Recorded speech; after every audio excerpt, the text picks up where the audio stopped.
Alrighty, good afternoon. Welcome back, and welcome to the first educational meeting for the Grand Oaks Model UN program. Again, my name is Alondra Soto, and I'm the Secretary General of this organization, and I'll be leading the meeting today for units 1.1 and 1.2. Today, we'll be discussing the fundamentals of the United Nations, the UN Charter, a bit about the Universal Declaration of Human Rights, and the structure of the United Nations. So let's get started. So, like I said, in this presentation, we'll be going over 1.1 and 1.2. Unfortunately, this presentation we weren't able to put in enough information for us to have information on the UDHR. However, I will pull it up, go through it, show you guys how it looks like, and give you some context as to how it's applied in the scope of the United Nations. As well, we'll talk a bit about the international NGO system, how the UN actually executes its resolutions, and how the resolutions work in general. So let's start with the United Nations. Before the United Nations, the first real concept for a united global organization focused primarily on the preservation of peace was proposed all the way back in 1795. This was in Immanuel Kant's Perpetual Peace, a philosophical sketch. This guy was a Prussian philosopher. He was actually alive during the Franco-Prussian War.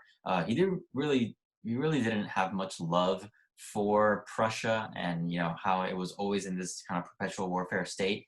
So in response to being in perpetual warfare, he devised a system of perpetual peace. In his essay, he proposed the League of Nations, wink wink, as a means of propelling humanity to what he called high civilization. He also said that commerce was the strongest force in the service of the maintenance of peace and that in it lay a guarantee of future union. This is very important. In new members, I highly recommend that, especially in these opening presentations, I forgot to preface this, you guys take notes. The presentation will be available to view on your drive. However, if you personally are someone that's much better at memorizing things by writing them down, I do recommend that you just have a piece of paper lying and a pencil so you can write this stuff down. And as always, feel free to stop me at the end of any slide. Something important that I want to note about Kant is that he says that commerce is the strongest force that preserves future unions. And for sure, commerce is very important. However, I think it's important to, as a delegate, as we're coming into this, understand the importance of commerce, the importance of hard power, which we would consider to be military force, bases, geographical location, like country A is next to country B, and so they're able to send troops in much easier. And also soft powers in terms of negotiations. Commerce in this case would be one of them, in how China is able to manipulate the United States by selling, and the United States in turn is able to manipulate China by buying. So those two factors are kind of considered like a hard/soft power. And I think in here, Kant makes a really good observation in showing how important commerce is with regards to international relations.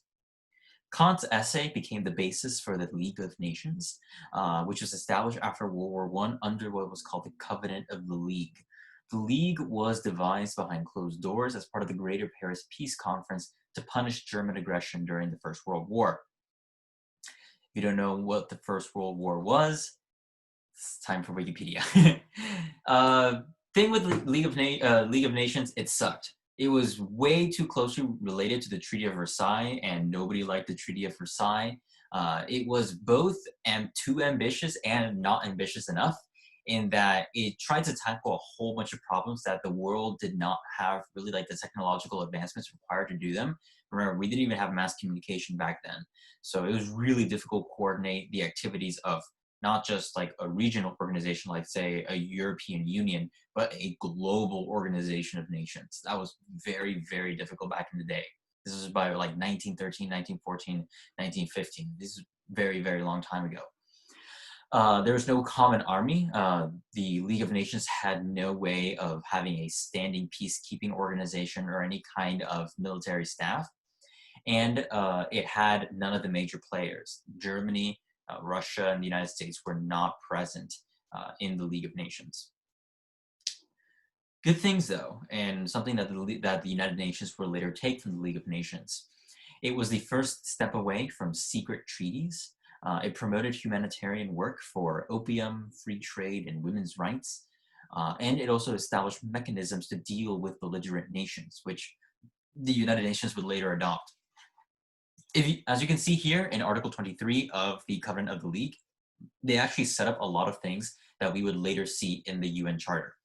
Article 23 says, subject to in accordance with the provisions of international conventions existing or hereafter to be agreed upon by the members of the League, A, will endeavor to secure and maintain fair and humane conditions of labor for men, women, and children, both in their own countries and in all countries to which their commercial and industrial relations extend. B, undertake to secure just treatment of the native inhabitants of territories under their control.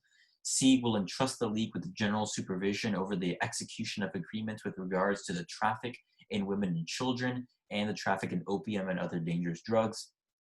D, will entrust the League with the general supervision of the trade in arms and ammunition with the countries in which the control of traffic is necessary in the common interest. E, will make provision to secure and maintain freedom of communications and of transit and equitable treatment for the commerce of all members of the League. In this connection, the special necessities of the regions devastated during the War of 1914 to 1918. Fun fact, they didn't call it World War. They hadn't called it World War I yet, or the Great War, so they specifically outlined the dates of it. Shall be borne in mind. And F, will endeavor to take steps in matters of international concern for the prevention and control of disease. That would later be the foundation for the WHO. So something that the League of Nations did that we actually still have today. The League of Nations and the Covenant of the League founded what was called the International Labor Organization. Today, the International Labor Organization is considered a UN specialized agency, but back then it was actually founded under the League of Nations and was a much bigger deal back then than it is now. I should say it still is a big deal now, but it was like front and center as a main body of the League of Nations. Today, it's under the purview of the Economic and Social Council. So what am I talking about again? Let's start talking about the United Nations. And before I move on, are there any questions about the League of Nations?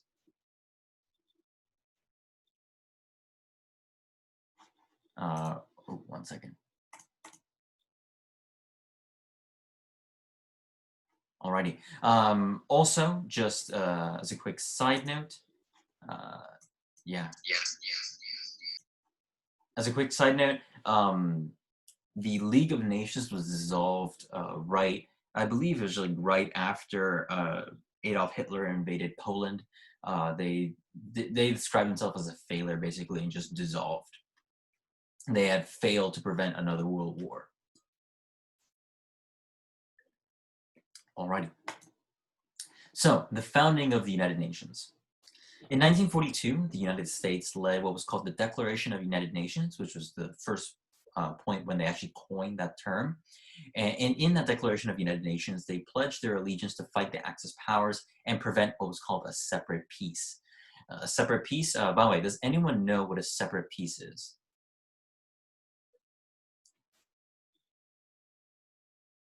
Nobody knows what a separate peace is?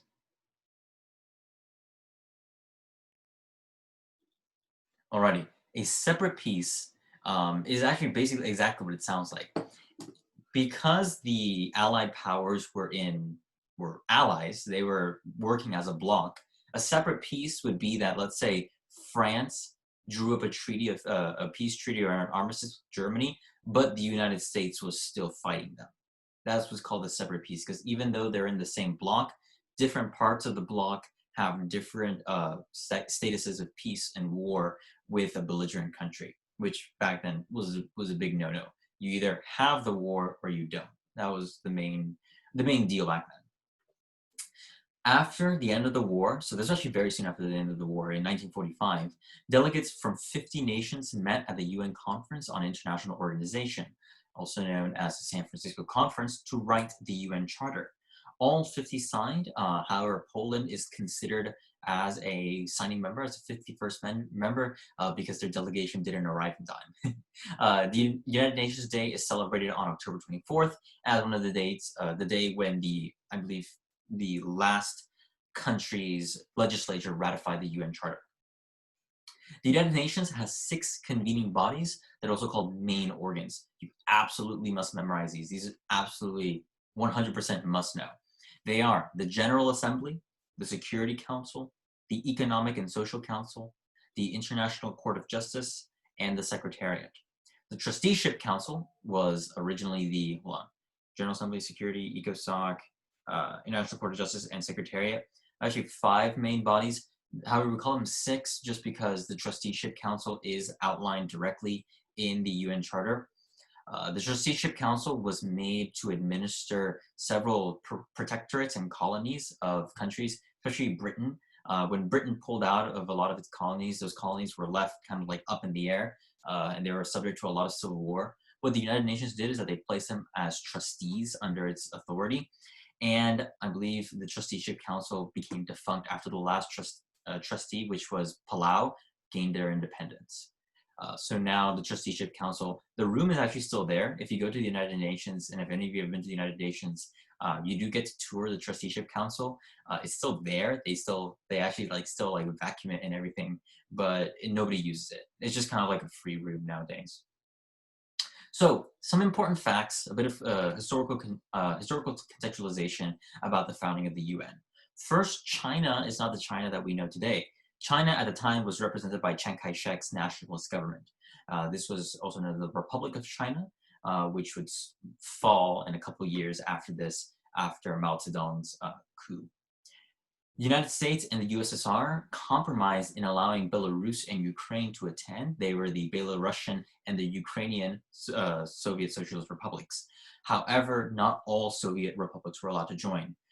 Russia, I don't remember if it was because they had the largest population or what have you, they wanted Belarus and Ukraine at the table, even though they were technically part of the Soviet Union. The United States actually counter-proposed because the Soviet Union tried to make all the Soviet republics part of the United Nations. So the United States tried to make all 50 states members of the United Nations. So that's how they ended up compromising on that.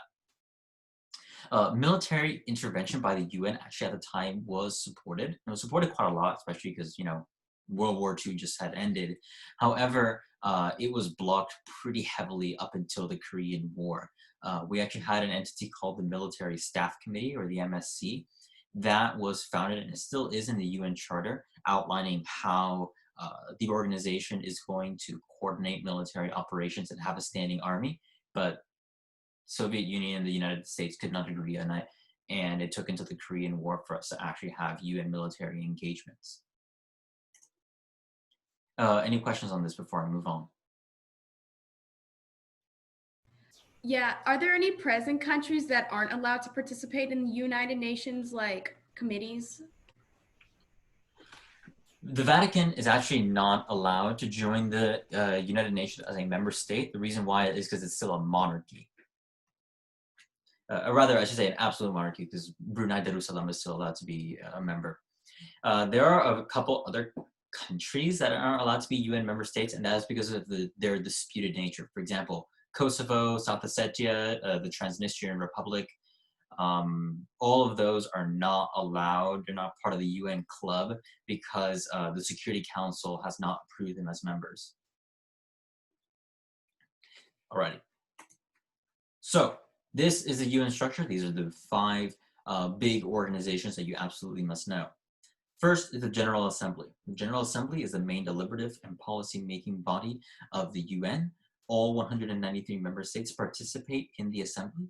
Matters like peace and security, admission of new member states, and budgetary matters, so I should say big deals, matters that are of key importance to the United Nations require a supermajority or a 2/3 vote, and other questions require a simple majority.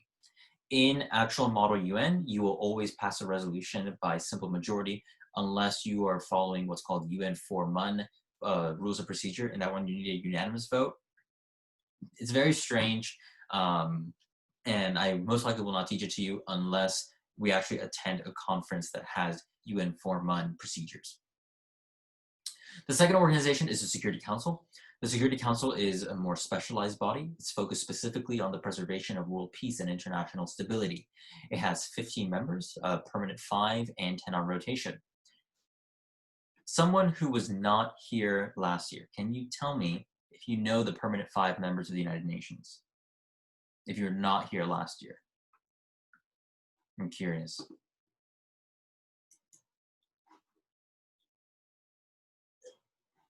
No worries. Can someone who was here last year tell me who the P5 are?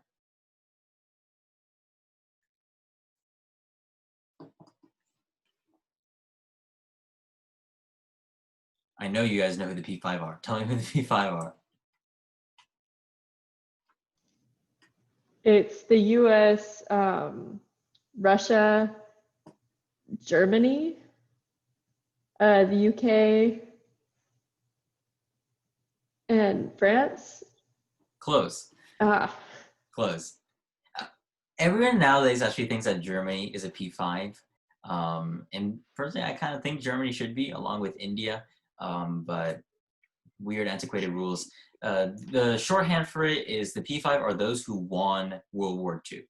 The United States, the United Kingdom, the People's Republic of China, the Russian Federation, and the French Republic. Those are the P5, and they have veto power in the Security Council. If they vote no, nothing passes. The decisions of the Security Council are binding to all member states. And as you can tell from the members that I listed, they can enforce it. They have the militaries necessary to enforce it. So it's kind of like, why are their decisions legally binding? Well, it's because they got the guns to support it. Also, as a quick mention, if you are participating in Security Council and you are not allocated a P5 spot, you have a non-permanent member veto. What that means is that because decisions require a simple majority, if you are able to get 4 or 5 other non-permanent members on your side for a resolution, your block controls the committee, and you can say whether you are voting in whether you want something to pass or not. So even though the P5 have their specific veto power, you can have a block-based veto power as well. So you definitely have a lot of negotiating power in Security Council, whether you are a P5 or not. Third, the Economic and Social Council. The Economic and Social Council supervises all the UN specialized agencies. It handles coordination, policy review, dialogue, and recommendation, and implementing development goals. The Economic and Social Council is staffed by, I believe it's around 40 or 50 members. It is a pretty big room. It's kind of like two stacks of tables. And in the ECOSOC, you have a lot of substantive debate about specifically how resolutions are going to get enforced. So, for example, if the General Assembly passes a resolution that says that we want to do something to better coordinate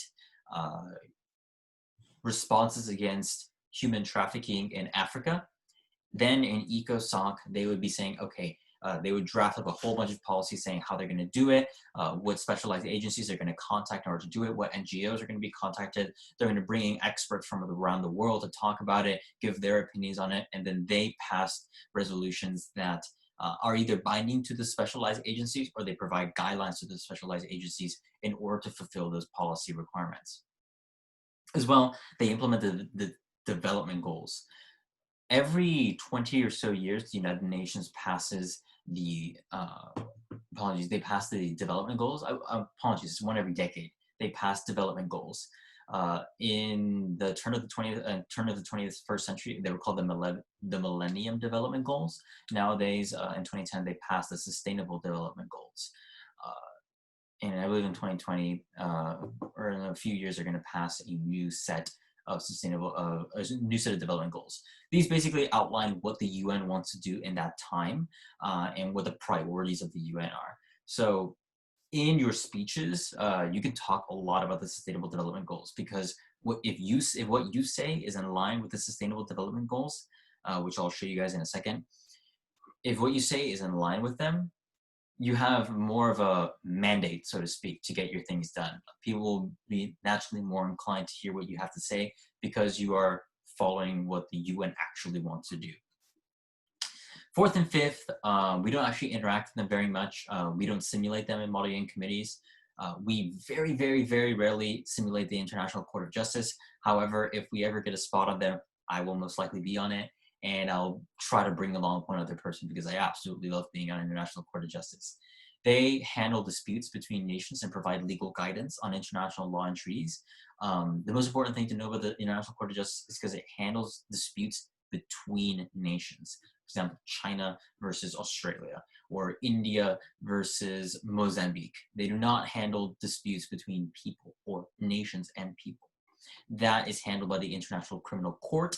It is not a part of the United Nations. It is an independent body founded under the Rome Statute.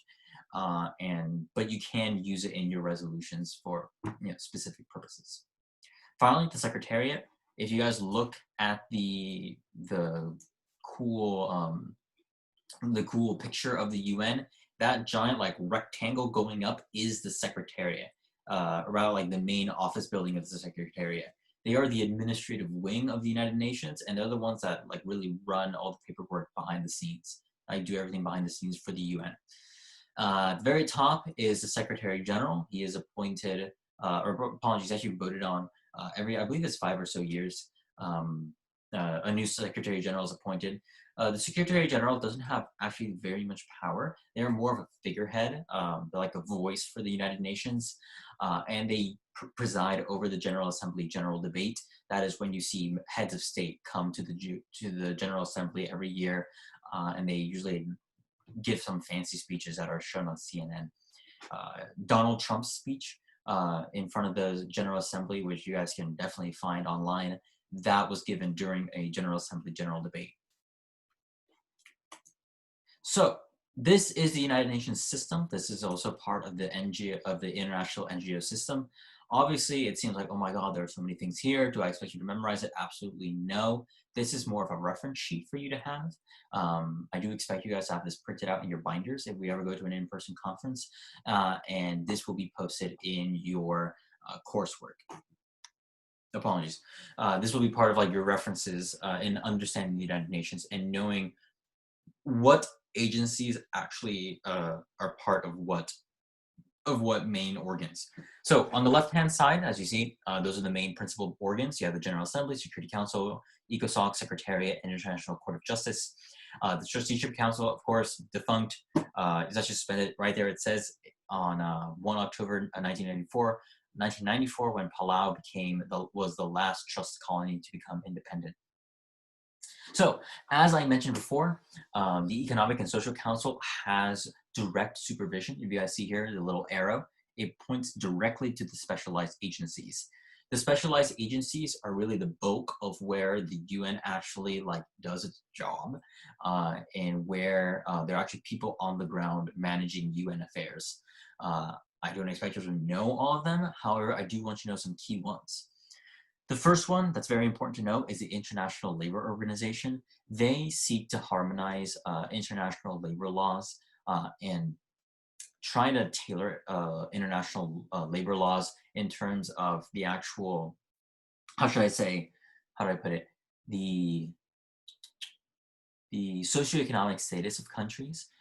For example, they're not going to call for a minimum wage of $7 in, I don't know, Zambia, because their standard of living is much lower, and also their cost of living is much lower. So parts of that is the International Labor Organization seeking to understand the labor situation of all nations and making recommendations on how to address certain issues of labor that are arising in those countries. Another big one is the International Telecommunication Union. This one is huge, actually, because what they do is that they work with member states to coordinate international communications and also to run the internet, actually.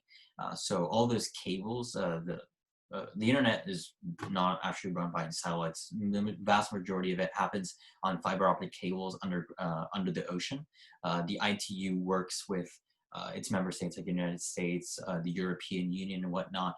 They work with them to supervise and maintain those cables. Another big one that you'll see a lot is the International Monetary Fund, or the IMF. The IMF provides grants and loans to developing countries in order for them usually to like get over a recession, or for them to address some particular policy need, to give them a block of money and say, you need to pay us back in this amount of time. There is a lot of contention out there about whether the IMF actually works or not. I'll leave that to you guys to determine, and I'll definitely provide some reading in the future about whether the IMF loans actually work or not. There are success stories and failure stories about IMF. It's definitely a mixed bag. However, its importance in actually like giving direct aid to countries really cannot be understated. They also work in conjunction with the World Bank Group a lot. And as you can see here, the World Bank Group has a whole bunch of subsidiary organizations. Those can be called upon by, if you're an ECOSOC, or if you're in any of the other councils, you can call upon specific entities of the World Bank Group in order to help with whatever policy solutions you're putting forth. What else should I talk about here? If you're in the General Assembly, you may think that you guys don't have very much to talk about in terms of like what you can actually have purview over, but you actually have a lot. The General Assembly and the Economic and Social Council work together to provide funds and supervise various programs. You can see there in that big like green block at the top, you have very big organizations like the UNHCR, the Office of the UN High Commissioner for Refugees.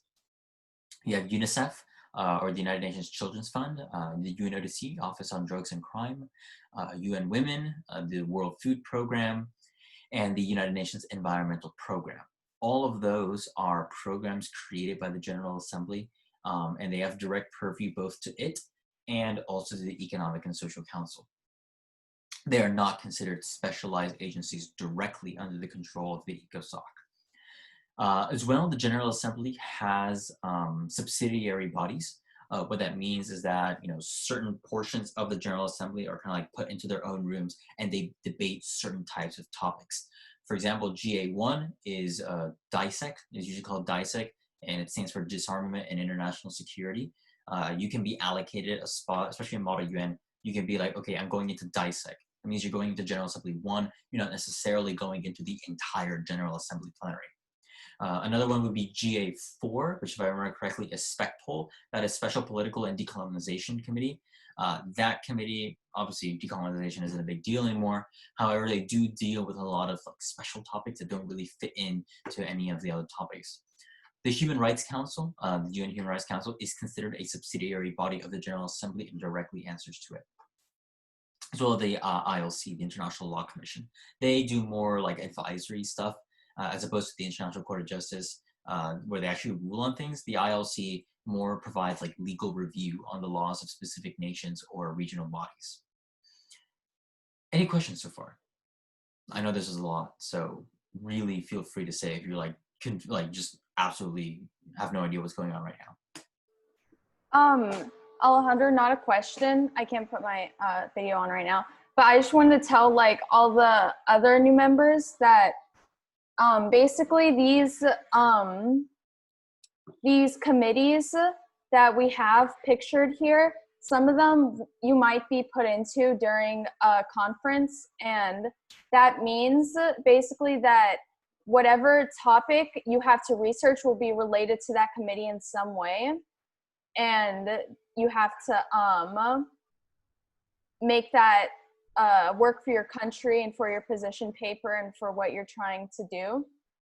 But for General Assembly, which I did last year, it was different because it's General Assembly, so you get to decide the topic. It's not as specific as some of these other committees are. And that's kind of like simplifying it a bit. Absolutely, absolutely.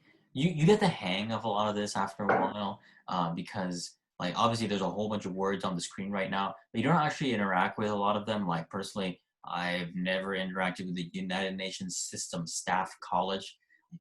Nobody knows about that. But there are a lot of bodies here that you may actually be put into. For example, I have served in UNHCR. I have served in the Human Rights Council. I have served, where else have I participated? In WHO, in the World Health Organization. I have served in UNESCO. I know Isabella served in UNESCO as well. Why don't you talk to us a bit about UNESCO, actually? So UNESCO was actually pretty fun because it was about a topic that I'm really passionate about. We were talking about women's rights for education, their lack of education within the Middle East, and then we were talking about protecting some of the World Heritage sites. And notice how the topics really correlate with the entire like committee's point. So it went over the educational and cultural points of like the World Heritage sites and why they're important to the areas they reside in and the world, and how the Middle East, the women's lack of education is affecting their economy and their social status and their overall development as a countries. Thank you. Absolutely. Absolutely. And I want to comment on that. If you guys are thinking like, okay, she was talking about women's rights in the UNESCO, but what about UN Women? Like, what about the Commission on the Status of Women? Thing is that the United Nations has various organizations that kind of overlap over certain topics like that. UNESCO, in this case, was approaching women's rights with a educational, scientific, and cultural perspective. UN Women and the Commission on the Status of Women is much more broad, and their job is to provide more general guidance to nations and saying like, okay, if we're specifically talking about, let's say, Egypt, they would specifically provide guidelines for Egypt and conduct a wholesale review of everything with regards to women's rights in Egypt. So that's kind of like disambiguation regarding that. Anything else? Any other questions? Any other comments? Especially from people who were here last year, if you want to give some insights regarding this. I also want to go back to talk about General Assembly and how you said that about the specific topics and stuff. So basically a problem we ran into a lot last year when trying to decide what the main topic would be in General Assembly was like, this issue has to affect all these countries. It can't be too specific because then nobody else wants to vote for it. So yeah, we kept having issues running into countries proposing ideas for problems that were way too specific. And people would always say like, oh, this is in World Health Organization, get that out of here. And so basically when you're in GA, you want to think of like a topic with a wide reach to multiple countries around the world and not something really specific. So you should consider that when deciding which kind of committee you want to go into and work in. And that's it. Absolutely. To comment a bit about what Gabby was saying, she was talking about the UN, what's called General Assembly Plenary. What that means is that if you are going into a committee, let's say you're going into Harvard, Harvard will have various committees in General Assembly. They'll have a ton of stuff in funds and programs. So they may have UNHCR, they may have UNICEF, they may have UNODC, they could have UN Women, they could even have the World Food Program and the Human Rights Council. Like they have all of these things that are part of the General Assembly, but they're not actually what's considered the General Assembly. The General Assembly that we consider with all 193 member states is called the plenary. And some conferences do, in fact, hold the plenary. The plenary does not have a set topic. So even though if I walk into UNHCR, like I know ahead of time that I'm going to be talking about Uyghurs in Xinjiang, I will not know what I'm walking into for plenary. So like Gabby was saying, if you ever go into plenary, you need to be going in and proposing a topic that affects as many countries as possible.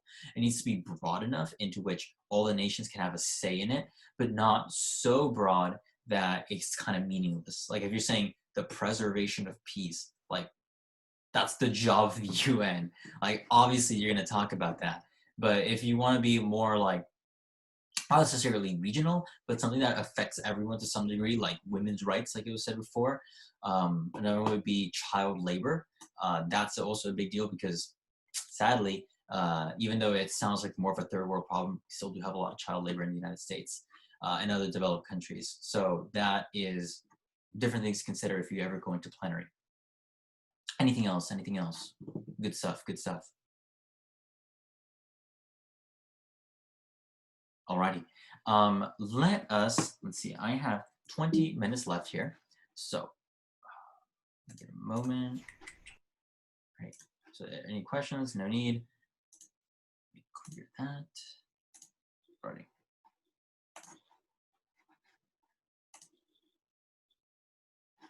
Okay, so we are going to talk a bit about UN resolutions.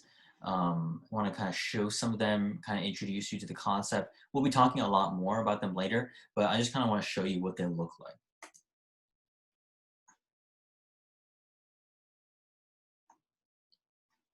Blah, blah, blah, blah. Okay. Improving global road safety. Let me know if any of these catch your eye. I can there are plenty to click on. I'm just kind of going through these, looking at a cool one that's interesting. A lot of financing, boring. International cooperation to ensure global access to vaccines, medicines, and medical equipment to face COVID-19. Oh, that's interesting. Let's take a look at that.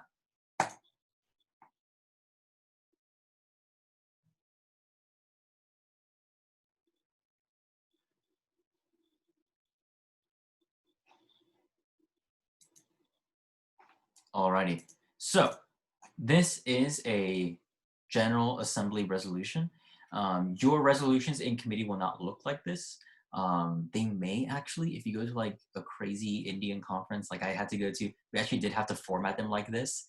But in the United States, generally, you will not have to do it. It's a much more simplified format. But this is what a real UN resolution looks like. This resolution was adopted by the General Assembly on the 20th of April 2020. If you want to know what it means, you can know that it was in the 74th session, so it was quite recent. It was on agenda item 123, which is the strengthening of the United Nations system. The main topic and discussion was the international cooperation to ensure global access to medicines, vaccines, and medical equipment to face COVID-19. So, at first, you have what's called a header, which is this big thing over here. In a simplified format, your header will contain the committee, the topic, the sponsors, so people who actually like write the resolution, and signatories. Those are people who read your resolution, they go like, oh, that's cool, I'm gonna sign on to this. They put their name down as signatory, meaning that they wanna see it come to a debate, but doesn't necessarily mean that they will vote in favor of it. Stuff to keep in mind. So, there are two written parts, I should say, to a UN resolution. There are what's called preambulatory clauses. They're written like this. They're kind of like paragraphs, and they're at the beginning of the resolution. And they have operative clauses, which are these bits. They're numbered, by the way.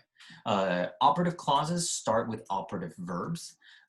You'll get a big list of them. So they'll say preambulatory verbs, operative verbs, and so something to keep in mind.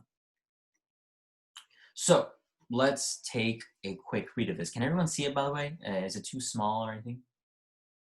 Okay, just in case, I'm gonna make it real big so everyone can see it.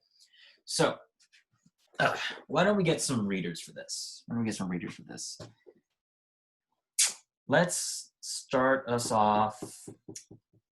Ethan, are you around right now? Yeah. Why don't you start us off? Why don't you read the first, let's see, 1, 2, 3, 4. Like read everything until underscoring. Okay. Do you also want me to read the General Assembly? Yeah, sure. Okay. The General Assembly, recalling its resolutions 74/270 on the 2nd of April 2020 and 74/2 of the 10th of October 2019. Noting with concern the threat of human health, safety, and well-being caused by the coronavirus disease 2019 COVID-19 epidemic, which has spread all around the globe, as well as the unprecedented and multifaceted effects of the epidemic, including the severe disruption to societies, economies, global trade, travel, and the devastating impact on the livelihoods of people. Recognizing the competence, generosity, and personal sacrifice of healthcare professionals and services in the exercise of their duties to contain the spread of the pandemic, reaffirming the right of every human being without distinction of any kind to the enjoyment of the highest attainable standard of physical and mental health, recognizing that the poor and most vulnerable people are the most affected, and that the impacts of the pandemic will have repercussions on development gains, hampering progress in the achievement of the Sustainable Development Goals, including Target 3.8, Citation 1. Thank you. Thank you. Very good. So some things to point out for you guys to notice. First, they recall past resolutions. This is actually, you don't see this a lot in committee, but delegates that do usually are best delegates. Reason why is because you need to do a lot of background research and to actually know resolutions on the topic that you're debating. But recalling them like this and kind of like bringing them forth, showing that, hey, I did my research, I know what I'm talking about here, and I know what resolutions we should be referencing, very powerful. Here in this preambulatory, it sets the stage. This is the hook. It's telling you, okay, we're talking about COVID-19 and it sucks. Of course, recognizing healthcare professionals is more of a political thing. You'll see a lot in campaign ads that like, oh, we salute our healthcare workers or whatever. More of a political thing. However, very important to have either way. Reaffirming the right to every citizen, enjoying the highest attainable standard of physical and mental health. Again, this is more like setting the stage, showing like, yes, people deserve rights. It's like not very controversial. Recognizing that the poor and the most vulnerable people are the most affected. Again, very important, showing an understanding that we need to address those people who are most vulnerable first. And then we have a few more preambulatory clauses. I'm going to zoom out for this one. Okay, so the next person is going to read from underscoring to recognizing also. So the very last preambulatory clauses. Let us hear from Isabella. Would you be kind enough to read? Let's see if she's present. Isabella? Yeah, I'm here. Alrighty, if you'd be so kind as to read from underscoring to recognizing also. Okay. Underscoring that equitable access to health products is a global priority and that the availability, accessibility, acceptability, and affordability of health products of assured quality are fundamental to tackling the pandemic. Recognizing the importance of international cooperation and effective multilateralism in helping to ensure that all states have in place effective national protective measures, access to and flow of vital medical supplies, medicines, and vaccines in order to minimize negative effects in all affected states and to avoid relapses of the pandemic. Recognizing also that the COVID-19 global pandemic requires a global response based on unity, solidarity, and multilateral cooperation. Fantastic. Fantastic. Very well done. So, as you can see here, preambulatory clauses have a certain structure to them in that they start broad, they get narrow, and then they suddenly expand out on the last one. So, what do I mean by that? As you see, we start very broad. We say COVID-19 sucks. I guess you could call the first one being kind of like specific, but you can recall resolution at any time. They say like, okay, healthcare workers are great. Human rights, awesome. Poor people, they get dunked on a lot. And then they start talking more about health products. So, okay, we're getting more specific. And then they get even more specific by saying that we need to have multilateralism and international cooperation to have effective national protective measures and to have the flow of medical supplies. So right there, it's telling us exactly what this resolution is going to be focused on. It's focused on, we're going to talk about medical supplies, medicines, and vaccines, and minimizing the negative effects involved with any kind of lack of cooperation in that matter. And also they mentioned relapses of the pandemic. Again, very important, really focus on current events.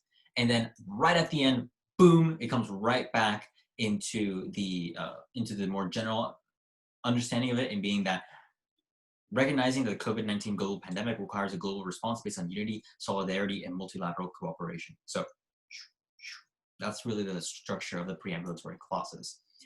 The operatives are fairly short. They usually are a paragraph. However, if you'll notice, once you read these, is that they're all one sentence. Yes, this kind of brings you back to British common law in that these resolutions are basically like big run-on sentences. You'll notice that there's only one period in this document, and that is the period at the very end. That is because they're considered to be one run-on sentence. It's kind of like weird old-timey procedure, but that is something to keep in mind. Preambulatory clauses end with commas, operatives end with semicolons. Alrighty, let's get some people to read these operatives. Haley, could you read operatives 1 and 2?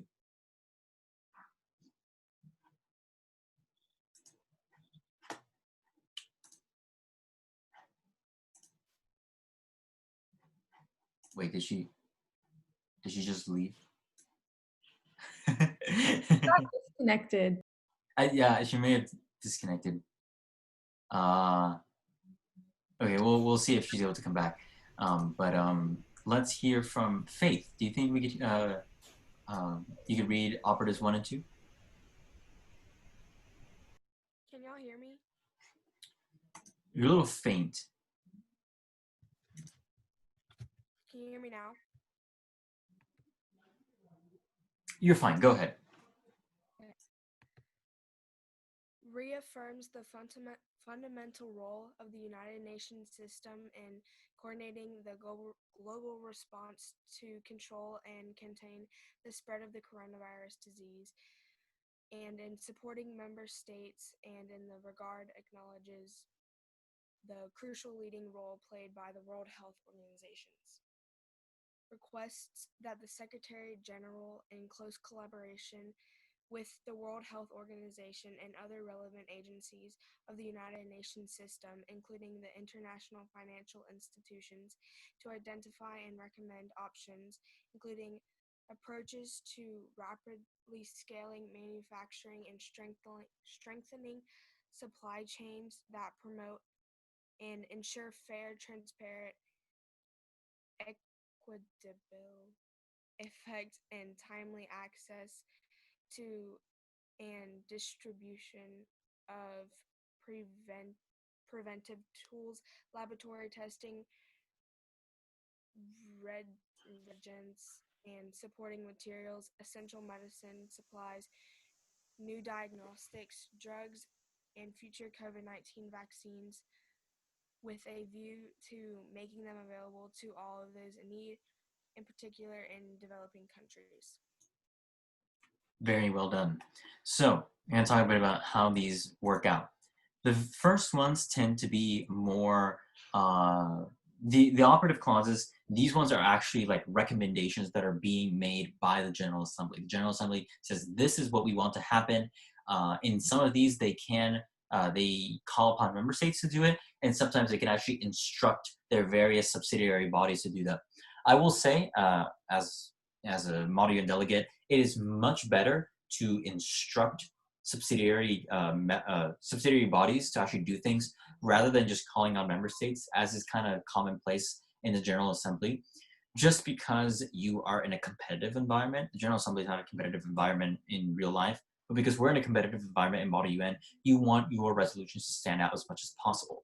And having clear outlines on how your policy is going to get done is really important in terms of getting people to actually support it.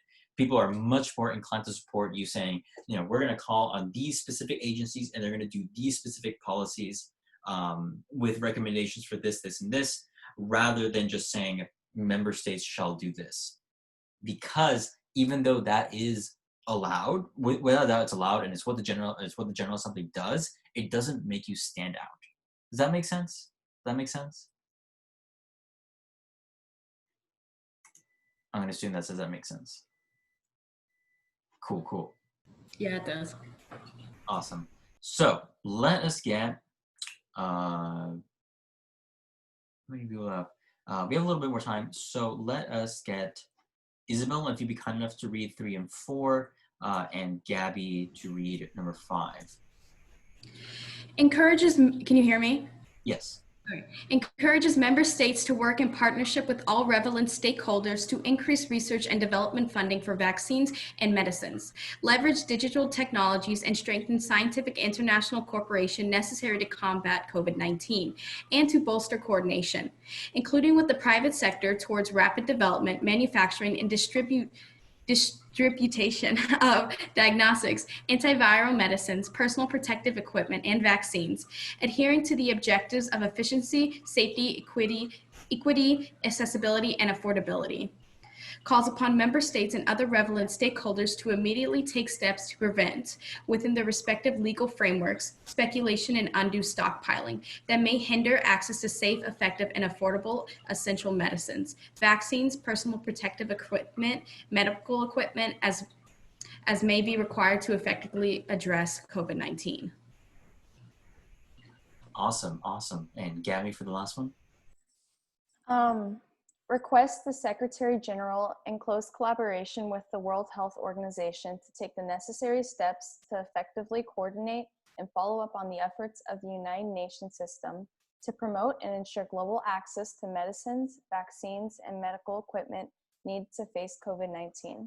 And in this regard, to consider establishing, within existing resources, an interagency task force, and to brief the General Assembly on such efforts as appropriate.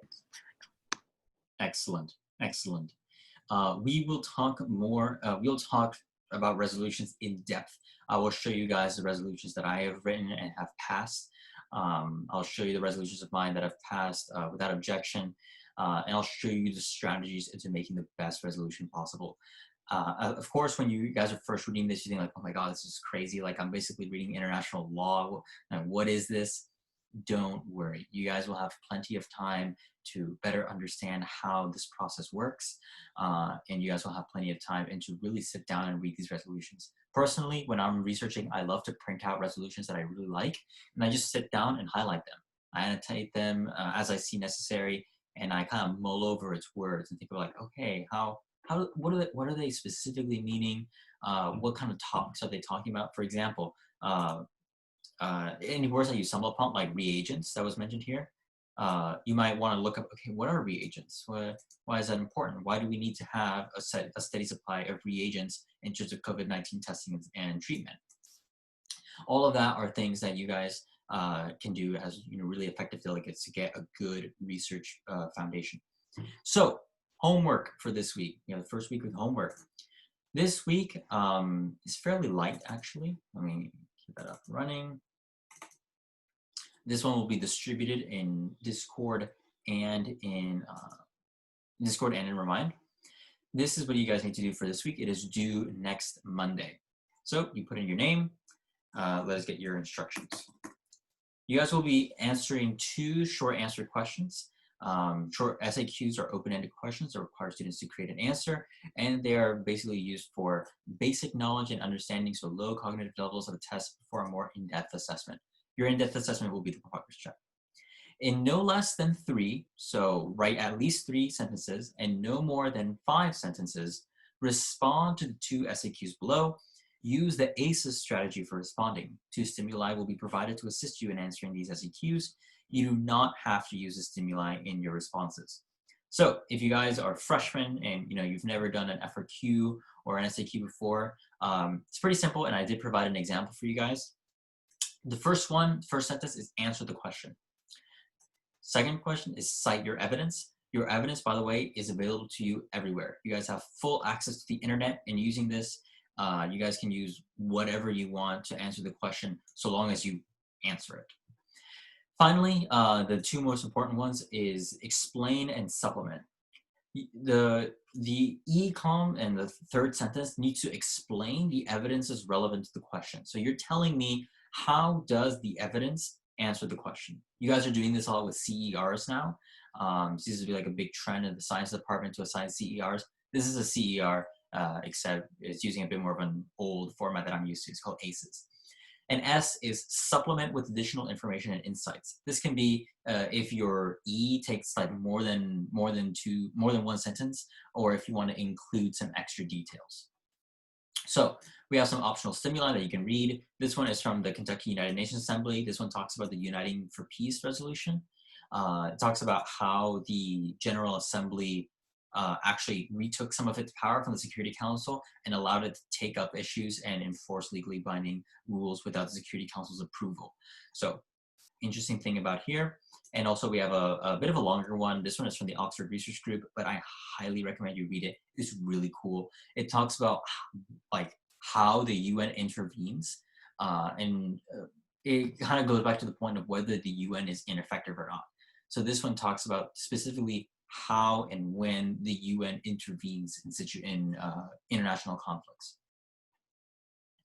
So this is a sample SAQ response that you guys can read, and these are the 2 questions. The first SAQ is explain one example of how the structure of the United Nations balances the interests of the global community of nations and the nuclear superpowers. SAQ 2 is identify and explain one factor that you have not previously discussed that influences how the UN intervenes in domestic affairs.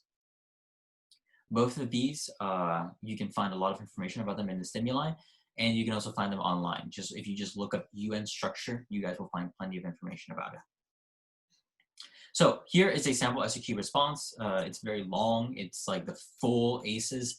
I do not expect the full ACEs. I don't expect you to write a paragraph for this, but you can if you want. So this sample SAQ response is answering the question, explain one example of how the United Nations General Assembly does not serve as a supreme legislature like the UK Parliament or to a lesser extent the US Congress. So what we're doing here in this question is asking in what ways is the UN General Assembly not work like Congress or like a parliament? How does it not work like that?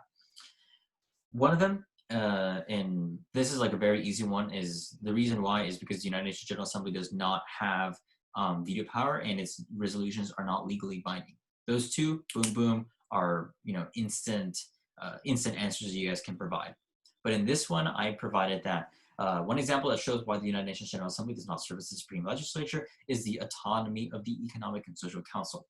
Here, I cite the UN Charter. You don't need to cite the UN Charter, but you can just say the UN Charter states this. But if you guys want to be extra and kind of like read into the UN Charter, it's right here.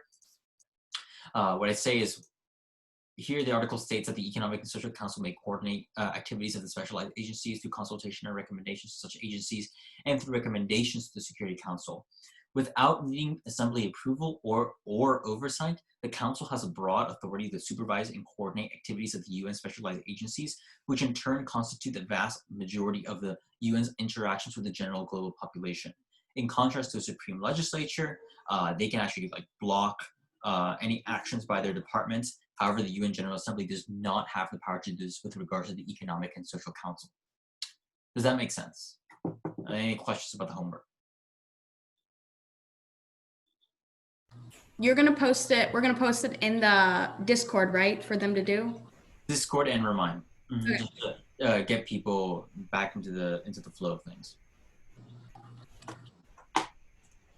Okay. Freshmen, any concerns that you may have? If you guys have no questions right now, but you have questions later, I will be available on Friday at any time. On Discord, you guys can just direct message me, or you can ping us. If you guys don't know how to ping, you just click @ like the @ symbol, and then you can put in either Secretariat or Secretary General. I'll be there to respond to any questions that you may have. We will also have office hours from 3 to 5. We'll just be sitting in the public forum voice channel. If you have any questions, you can just jump in and ask us. Isabel, do you have any thoughts on that? No, that sounds good. Alrighty, awesome. Anything else? Anything else? Alrighty. Thank you guys very much for attending today. This is definitely a much heavier topic and a much more like Secretary General led presentation than others. As we go along, you will have a lot more leeway given to you during these meetings. You guys will be giving speeches. You guys will be writing resolutions. You guys will be doing all sorts of fun stuff in preparation for our upcoming conference, our upcoming conferences, I should say, and ensuring that you guys have a good framework for approaching this. So again, thank you guys very much for coming. If you have any and all questions, feel free to let us know through our contact information. Alrighty, guys. Stop here. You go. Thank you.